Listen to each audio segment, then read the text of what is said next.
I'm Juliet Eilperin. I'm the Washington Post White House bureau chief. So have you gotten an interview with the president before? I have not gotten an interview with the president. They're looking for other outlets through which to connect to the American people, and those generally tend not to be the mainstream media, as they call the Post, the Times, the Journal, and other papers. The last time the Washington Post interviewed the president was December 2009. And there's absolutely nothing wrong with them talking to less traditional outlets, and I think there are lots of ways in which that enhances the public's understanding of what's happening in the White House. I think where there's a huge deficit is that the people at some of these publications, like the Post and others, are covering the president day in and day out. And by not allowing them to do extended interviews with the president, something is lost in the process. So, to the extent that you know, how do these interviews come about? I mean, how do you or your colleagues try to get interviews? How do people who get interviews get interviews?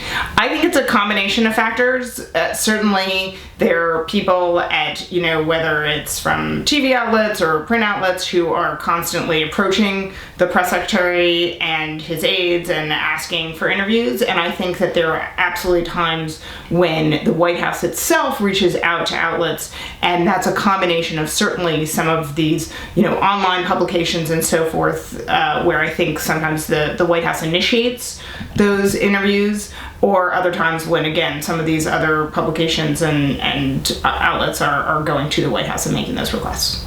So you always hear about this sort of, I've got a standing interview request.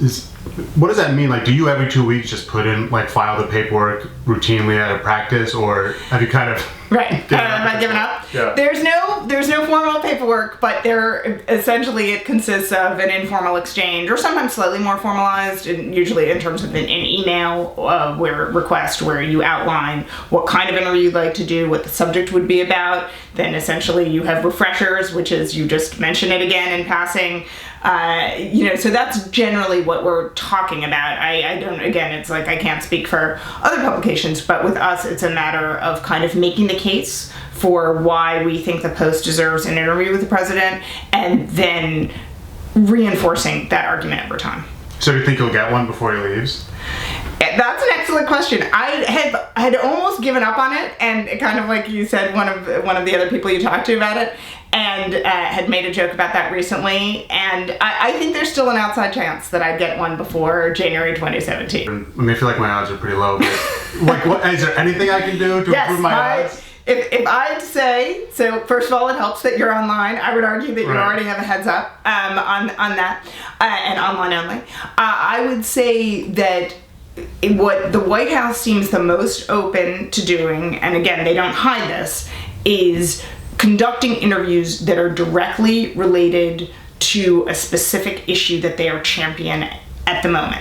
So that's what it comes down to. If you can argue that your interview nicely coincides with their priority in the next, say, month, that seems to work better in terms of getting an interview request granted. And yeah, of course, I have no specialty topic at all. It's just like... Yeah, but you can make one up. That's the advantage of this thing. You're not tied to anything. So I would say, look at the schedule. I'm a tax expert overnight.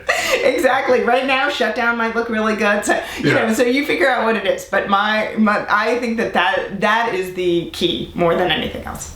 Well, and don't worry about hurting my feelings, but if the Post hasn't gotten an interview in 5 years, how would you assess what are my chances? I feel like they're slim. I'm going to be honest. But I do wish you the best of luck, because at this point, again, I'm hoping that as many people as possible get interviews with the president. Although, again, of course, I'm hoping the Post ends up being on. I'll let you go first. Thanks. That's very generous of you.